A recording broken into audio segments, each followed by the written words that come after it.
जय श्री राम दोस्तों, स्पिरिचुअल ज्ञान हिंदी कहानी में आप सबका दिल से स्वागत है। आज की कहानी है माँ का त्याग। शकुंतला जी बहुत ही शांत और हंसमुख स्वभाव की महिला हैं।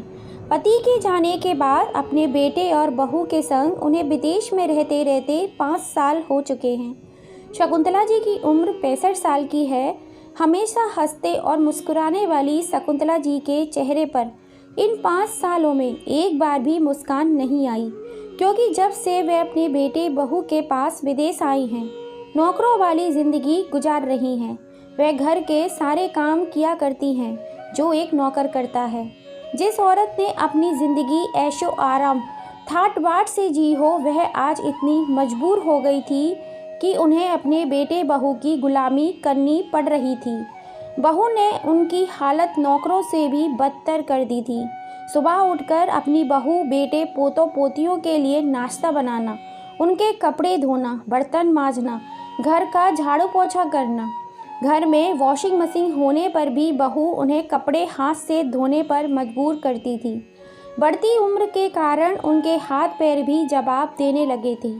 ठीक से खाना ना मिलने के कारण अब वह बीमार और कमज़ोर भी रहने लगी थी।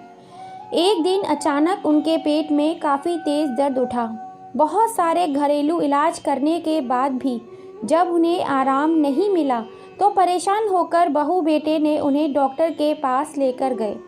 डॉक्टर के पास ले जाने उनकी मजबूरी थी, क्योंकि शकुंतला जी के बीमार पड़ने के कारण घर के कामों में परेशानी आ रही थी और विदेश में उन्हें फ्री की नौकरानी कहाँ मिलने वाली थी। जब बहू बेटे उन्हें डॉक्टर को दिखाया तो डॉक्टर ने चेकअप करने के बाद बताया उनके पेट की आंतों में स्वेलिंग आ गई है, जिस कारण उन्हें 2-3 दिन हॉस्पिटल में रखना पड़ेगा। परंतु अजय और उसकी पत्नी अंजू शकुंतला जी को अस्पताल में रखने की बजाय घर लेकर आ गए। उन्होंने डॉक्टर से कहा, हम इनको घर में रखकर उनकी अच्छे से देख रेख कर लेंगे। वह दोनों शकुंतला जी के ऊपर ज़्यादा खर्चा नहीं करना चाहते थे। अब शकुंतला जी को समझते देर नहीं लगी कि उनका बेटा और बहू उन्हें इंडिया से विदेश क्यों लेकर आए थे। उन्हें अपनी माँ की परवाह नहीं थी, बल्कि उन्हें फ्री की एक नौकर चाहिए थी जो उनके घर के कामकाज कर सके। बीमार होने की वजह से शकुंतला जी के शरीर में अब इतनी जान नहीं बची थी कि वह घर के काम कर सके। बीमारी के चलते उनके हाथ पैरों ने जवाब दे दिया था। बैठे बैठे उन्हें बिस्तर पे ही खाने पीने के लिए देना पड़ रहा था।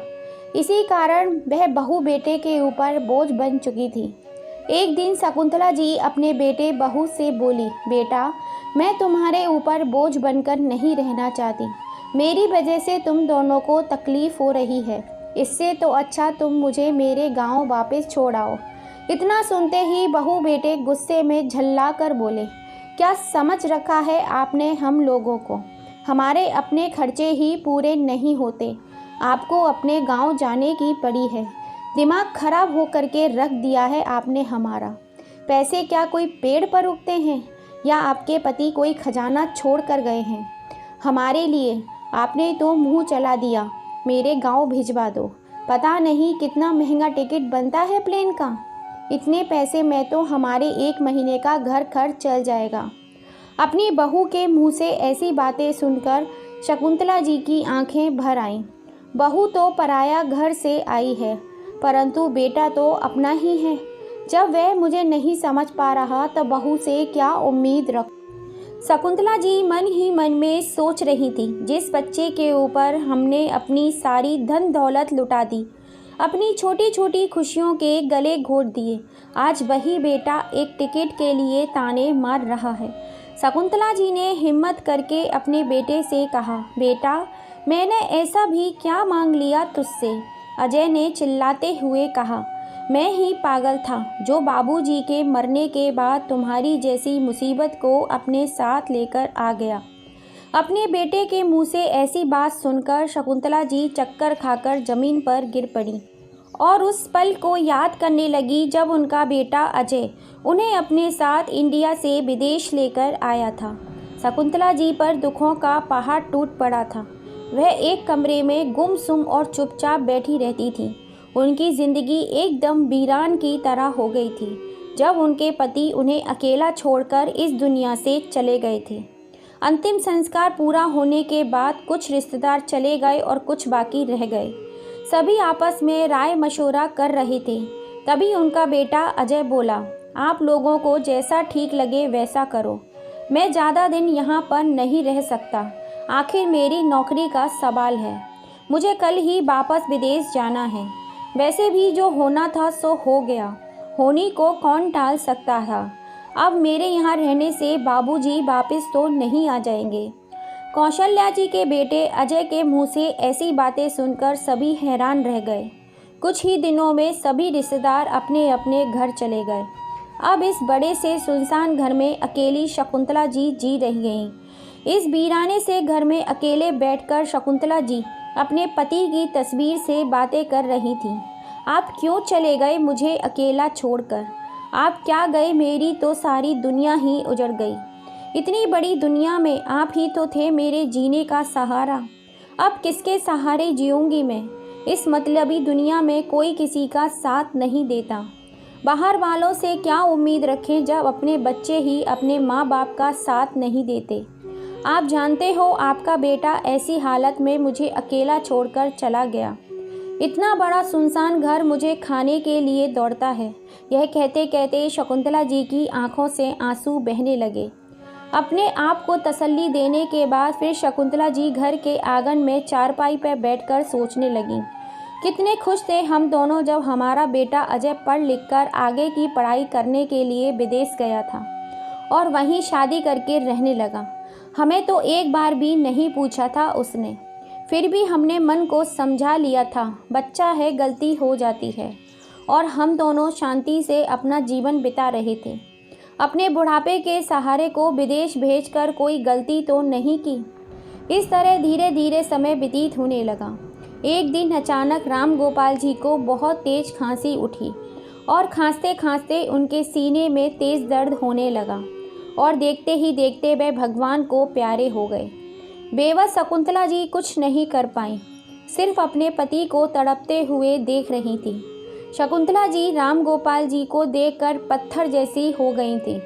उनका दिमाग और उनके हाथ पैर उनका साथ नहीं दे रहे थे। जैसे तैसे अपने आप को संभाल कर फ़ोन करके अपने बेटे को उसके पिता की मृत्यु की खबर दी। तो बेटा बोला, माँ मेरी बहुत इम्पोर्टेंट मीटिंग है, मेरा आना पॉसिबल नहीं होगा। शकुंतला जी के बड़ा ही आग्रह करते हुए कहा, बेटा पिता को अग्नि तो देना तो बेटा ही देता है, तुम्हारे सिवा और हमारा है ही कौन। शकुंतला जी के बहुत ज़्यादा आग्रह करने पर अजय इंडिया आया था। अपनी तन्हाई से तंग आकर शकुंतला जी ने अपने बेटे को फ़ोन लगाया था।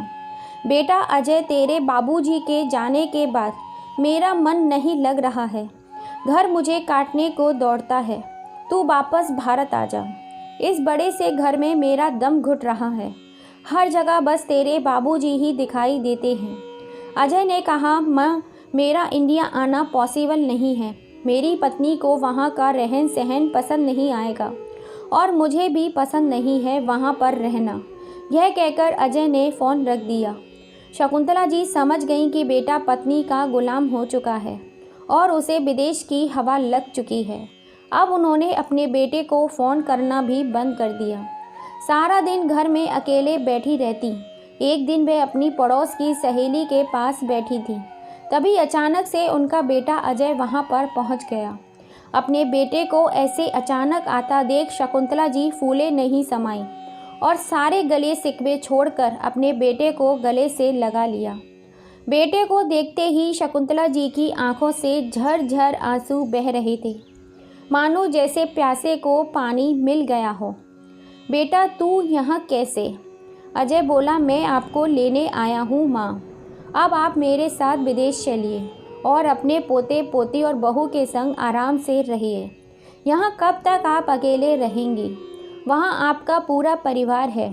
वहाँ रहकर हम आपकी अच्छे से देख रेख कर सकेंगे और आपका मन भी लगा रहेगा। और माँ जब हम विदेश चले जाएंगे तो इस घर को वैसे भी क्या होगा, इस घर और ज़मीन जायदाद को बेच देते हैं। वैसे भी अब कौन इस घर की देख रेख करेगा और वापस इंडिया आना पॉसिबल नहीं है। आप इस घर को की डील फाइनल कर दीजिए। शकुंतला जी की सहेली कांता जी, जो पास में ही बैठी ही सब कुछ सुन रही थी। उनके पति प्रॉपर्टी डीलर थे। उन्होंने अपने पति को फ़ोन लगाकर शकुंतला जी के बारे में सब कुछ बताया तो उन्होंने सलाह दी, इतनी जल्दबाजी मत करो, अभी तुम्हारी ज़मीन जायदाद की अच्छी कीमत नहीं मिलेगी। जब कोई खरीदने वाला मिलेगा तो मैं तुम्हें बता दूंगा। शकुंतला जी को भी अपना घर छोड़कर जाने का मन नहीं था। उसे घर में उनके स्वर्गवासी पति की यादें बसी हुई थी। वह उसे छोड़कर नहीं जाना चाहती थी। इसीलिए वह अपने घर को किराए पर उठाकर अपनी सहेली कांता की देखरेख में छोड़कर अपने बेटे के संग विदेश जाकर रहने लगी। और आज यह हालत हो गई उनकी कि ज़िंदगी से समझौता करके अब बेटे बहू के साथ मन मारकर रहने लगी। अब दिन रात बेटे बहू की नज़रों में खटकती रहती थी। बहू जब देखो उन्हें खरी खोटी सुनाया करती थी। हमारी छाती पर आकर बैठ गई, जब देखो बैठी बैठी मुफ्त की रोटियां तोड़ती रहती हो। बुढ़ा खुद तो चला गया और इस बुढ़िया को छोड़ गया हमारी छाती पर मूंग दलने के लिए। जब भी शकुंतला जी खाना खाने बैठती, बहू की जली कटी बातें शुरू हो जाती। बहू की जली कटी बातें सुनकर 2 रोटी भी बहुत मुश्किल से गले से नीचे उतरती थी शकुंतला जी के। सब कुछ ऐसे ही चलते चलते कुछ महीने बीत गए। एक दिन शकुंतला जी से अंजू ने कहा, माँ, आप घर बैठे बैठे उकता जाती होंगी, चलिए मेरे साथ, मेरी फ्रेंड के यहाँ पर किटी पार्टी है, आप भी चलिए, आपका मन लग जाएगा। घर में बैठे बैठे तो आप बोर ही हो जाती होंगी, चलकर देखिए बाहर विदेश की दुनिया, आपको भी अच्छा लगेगा। अपनी बहू के मुंह से इतनी मीठी बातें सुनकर शकुंतला जी को थोड़ा सा अजीब तो लगा। रोज़ जली कटी सुनाने वाली बहू के मुंह से आज फूल बरस रहे थे, पर उनके पास कोई और दूसरा रास्ता भी नहीं था। मालूम था मना करेंगी तो बहू फिर से जली कटी सुनाएगी। इसीलिए उन्होंने जाने के लिए हाँ कर दी और अंजू के साथ उसकी फ्रेंड के लिए किटी पार्टी में जाने के लिए निकल गई। रास्ते में अंजू ने कहा, मुझे बहुत जोर की प्यास लग रही है, पास में ही गन्ने के जूस वाला है, चलकर एक एक गिलास जूस पी लेते हैं। जूस का एक गिलास शकुंतला जी के हाथ में दिया। लीजिए माँ जी, जूस पीजिए, गर्मी बहुत ज़्यादा है, जूस पीने से थोड़ी सी राहत मिल जाएगी। जूस को पीते ही शकुंतला जी का सर भारी होने लगा और थोड़ी ही देर में वे बेहोश हो गई। बेहोशी की हालत में अंजू उन्हें गाड़ी में बिठाकर एक सुनसान जंगल में ले गई और उन्हें गाड़ी से नीचे उतार कर वहीं छोड़कर चली गई। जब शकुंतला जी को होश आया तो उन्होंने अपने आप को जंगल में पड़ा हुआ पाया। काफ़ी अंधेरा भी हो चुका था। अपनी बहू को पास न पाकर वह रोने और गिड़गिड़ाने लगी। बहू, तुम मुझे छोड़कर कहाँ चली गई? उस सुनसान जंगल में उन्हें बहुत डर लग रहा था। किसी तरह हिम्मत कर वह उसे जंगल से बाहर निकलकर सड़क पर आ गई। शकुंतला जी ज़्यादा पढ़ी लिखी नहीं थी, इसीलिए उन्हें अंग्रेजी भाषा नहीं आती थी। अपनी बात किसी को वह बात बता नहीं पा रही थी। उन्हें क्या दुख है? लोग आकर उनके पास रुकते, उनकी बात सुनने की कोशिश करते और आगे बढ़ जाते, क्योंकि विदेश में हिंदी नहीं चलती थी और अंग्रेजी शकुंतला जी को आती नहीं थी। उन्होंने कभी अपने सपने में भी नहीं सोचा था कि एक दिन ऐसा भी आएगा जब अब उन्हें पता चल गया था कि बहू उन्हें जानबूझकर छोड़कर चली गई है। उनकी अपनी ही बहू उनके साथ ऐसा करेगी, उन्हें यकीन नहीं हुआ। 2 पल रुकी और फिर उस अनजान सड़क पर आगे चलने लगी। चलते चलते उनकी सांस फूल रही थी, फिर भी उन्होंने हिम्मत नहीं हारी और चलती ही जा रही थी। थोड़ी ही दूर पर उनके एक मंदिर दिखाई दिया। मंदिर को देखते ही उनमें थोड़ी सी हिम्मत आ गई और वह मंदिर की ओर चल पड़ी।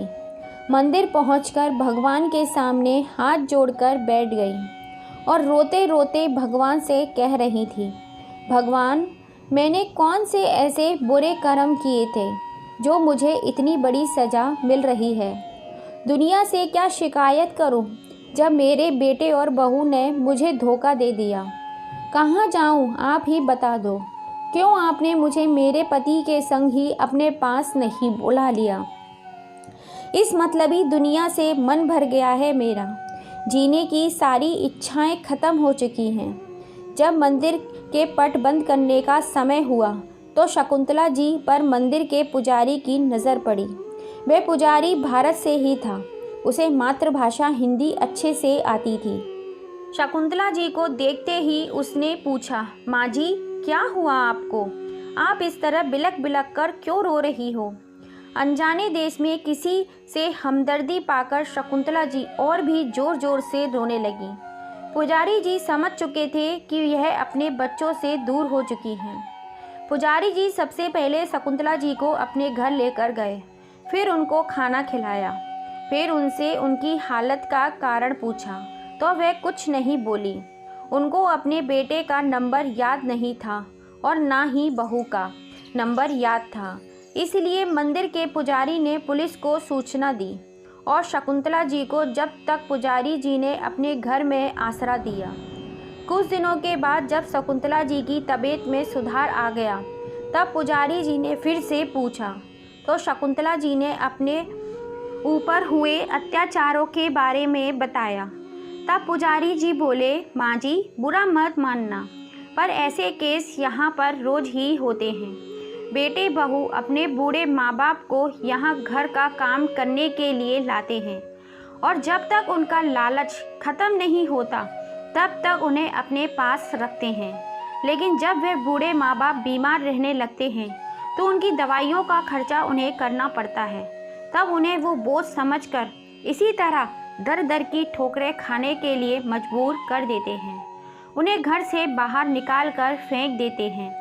पुजारी जी की बात सुनकर शकुंतला जी भौचक्की रह गई। आज वह अंदर तक टूट चुकी थी। अगले दिन पुलिस शकुंतला जी को लेकर उसी सुनसान जंगल में पहुंची जहां शकुंतला जी बेहोश पड़ी हुई थी। पुलिस ने जांच पड़ताल की तो जंगल के दूसरी तरफ एक सीसीटीवी कैमरा लगा हुआ था। कैमरे की मदद से पुलिस ने देखा एक महिला बेहोश बूढ़ी औरत को गाड़ी से नीचे उतारने के लिए धक्का मार रही थी। जब यह शकुंतला जी ने देखा तो वह भौचक्की रह गई और वह सोचने लगी, क्या बहू इतनी बुरी भी होती है? पुलिस ने उनके बेटे बहू का पता लगा लिया था, परंतु शकुंतला जी ने उनके पास जाने से मना कर दिया। वह पुजारी जी से बोली, मुझे मेरे गांव वापस जाना है। उन्होंने पुजारी जी का फ़ोन लिया और अपनी पड़ोस की सहेली कांता को फ़ोन लगाया, पर कांता जी का फ़ोन स्विच ऑफ आ रहा था। थक हार कर फिर उन्होंने अपने किराएदार को फ़ोन लगाया और एक ही बार में किराएदार ने फ़ोन को उठा लिया। हेलो आनंद भाई साहब, मैं शकुंतला बोल रही हूँ। हाँ शकुंतला जी बोलिए, कैसी हैं आप? कितने दिन हो गए आपसे बात किए हुए।